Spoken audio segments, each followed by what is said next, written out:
நாட்டின் தலைவனா தருதலையா? பங்காளி வடிவேல் சொல்றது, நல்லவே மாறி பேசிட்டு இருந்தானப்பா, பைத்தியமாவே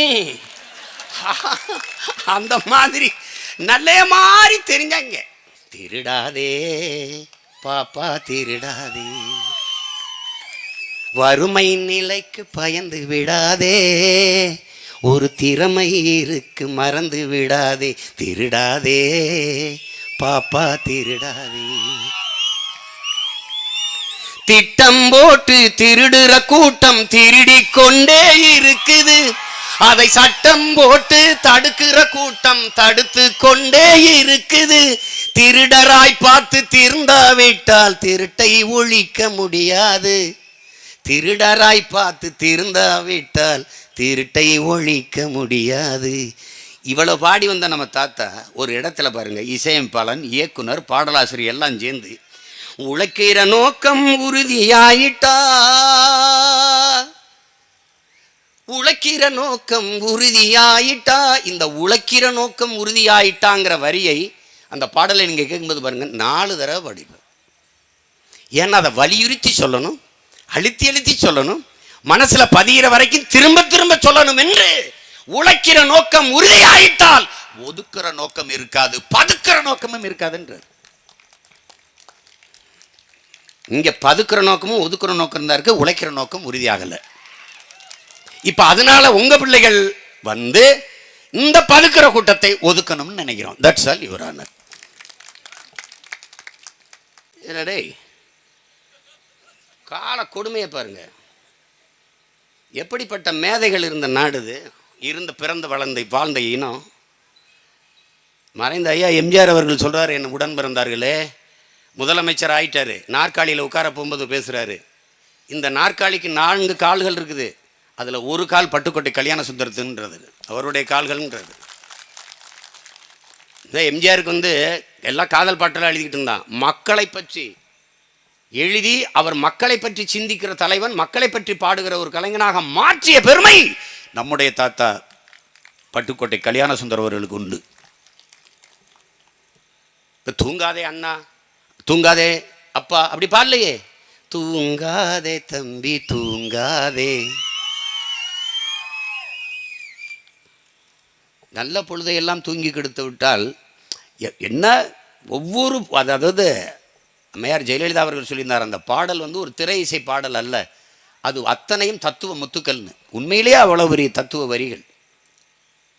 நம் தாத்தா நமக்கு கற்பித்தது ஒன்றுதான், என் அன்பு தம்பி தங்கைகளுக்கு நான் கற்பிக்க விரும்புவதும் அதைத்தான். ஓங்கி வளர்ந்த மூங்கில் மரம் ஒன்னை ஒன்று பிடிச்சிருக்கு,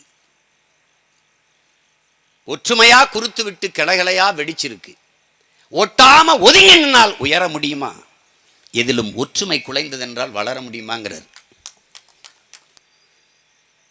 நீங்கள் சாலையில் போயிட்டு இருக்கும்போது உங்களுக்கு என்ன பண்ணுவாங்கன்னா, டேக் டைவர்ஷன் அப்படின்னு ஒரு பலகை வச்சுருப்பான். அதான் சாலையில் அது மோசமாக இருக்குது சாலை, திருப்பி விட்றா திருப்பி விட்றா, என்ன யாரும் ஓடு போட்டிருக்கான், யார் யாவன் அப்படின்னு நீ பேசக்கூடாது, திருப்பி விட்டுருங்க. அது மாதிரி இவர்கள் செய்கிற கொடுமையான ஆட்சி, கேவலமான ஆட்சி, அந்த குறைகளை நீங்கள் கவனிக்கவே கூடாது என்று ஒவ்வொரு நாளும் பிரச்சனை தூக்கி போட்டே இருப்பான். அது எவ்வளோ பெரிய கொடுமையாக இருக்குது பாருங்க. அப்படி ஒரு ஆட்சி. இப்போ திடீர்னு 2 அங்கீகாரம் 4 மருத்துவமனை அங்கீகாரத்தை ரத்து பண்ணியிருக்கான் மத்திய அரசு, அதனுடைய மருத்துவ குழுமம். சென்னையில் அரசு மருத்துவமனை, ஸ்டான்லி அரசு மருத்துவமனை, தருமபுரியில் மருத்துவமனை, திருச்சியில் கியூஆப்பை விஸ்வநாதன் நம்ம தாத்தா பேரில் இருக்க மருத்துவமனை, புதுச்சேரியில் இருக்க மருத்துவமனை, அங்கீகாரம் ரத்து. ஏன்னு கேளுங்க, அங்கே சிசிடிவி கேமரா நல்லா இல்லை, கக்குசில் நல்ல சுத்தமாக இல்லை, கழிவற அது இல்லை. டேய் அதெல்லாம் நல்லா கவனி, அங்கே ஒரு கேமரா பொறுத்துன்னு சொல்கிறா, அதுக்காக அங்கீகாரத்தை ரத்து பண்ண நீ யார்? உனக்கு இந்த அதிகாரத்தை கொடுத்தவன் யார்? நான் முதலமைச்சர் of Tamil Nadu, chief minister of Tamil Nadu, நீ சொல்லிடு. இங்கே வா, நீ யார்? நீ யார்?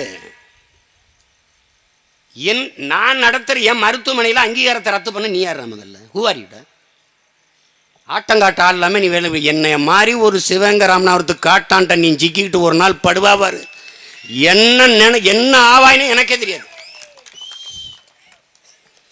எத்தனை கேள்வி எழுப்புறேன், பதில் சொல்லியிருக்கீங்களா யாராவது?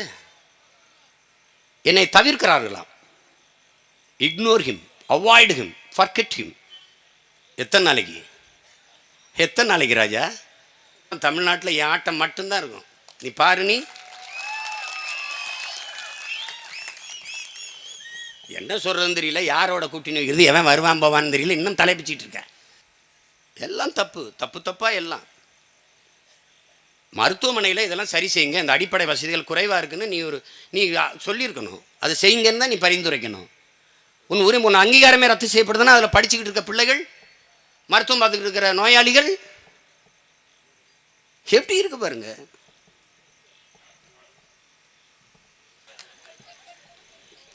ஒருத்தர் 2 பேர் ஊரில் பைத்தியமாக இருப்பாங்க, எல்லாருமே பைத்தியமாக இருந்தால் ஒன்றும் பண்ண முடியாது.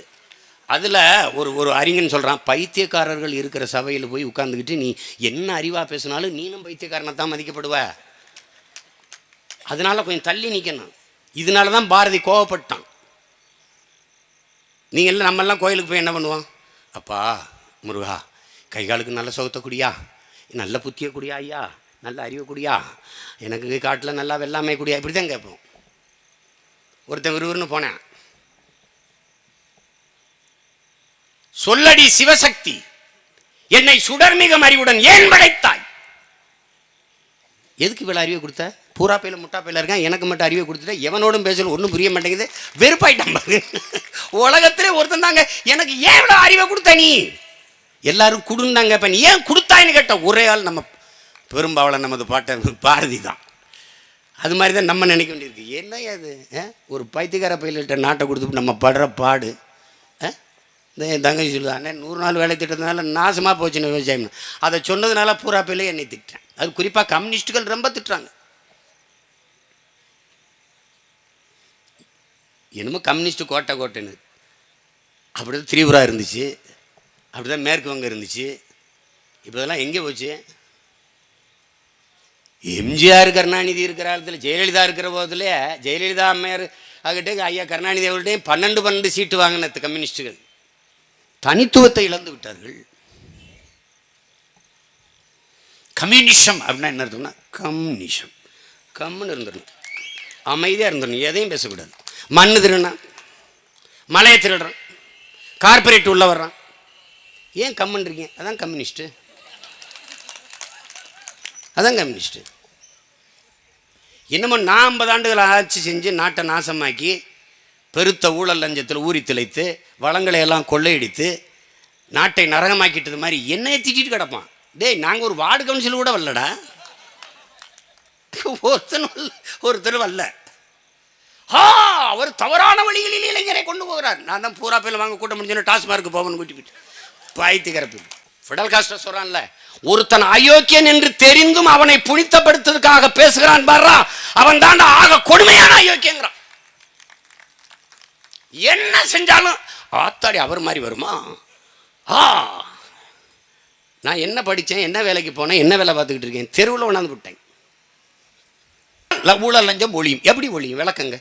யாரை வேட்பாளராக நிறுத்தினாலும் எங்களை உயிரை கொடுத்தேனும் வென்று விடுவோம்னா அது வேணாம். நான் கேட்பது என் உடன் பிறந்தார்களின் உயிரை அல்ல, நாங்கள் தமிழர்கள் என்ற உணர்வை முன்னிறுத்தி ஒன்றாக நில்லுங்கள், நாம் வென்று எடுத்துடலாம். உயிரெல்லாம் கொடுக்க முடியாத அளவு கொடுத்தாச்சு, லட்சக்கணக்காக கொடுத்தாச்சு. நீங்கள் தமிழர்கள் என்ற உணர்வோடு ஒன்றிணைந்து நில்லுங்கள். உங்களுக்காக உயிர் தருவதற்கு உங்கள் உடன் பிறந்த உங்கள் அண்ணன் நான் நிற்கிறேன். நீங்க எதை பற்றி கொல்லப்படாதீங்க.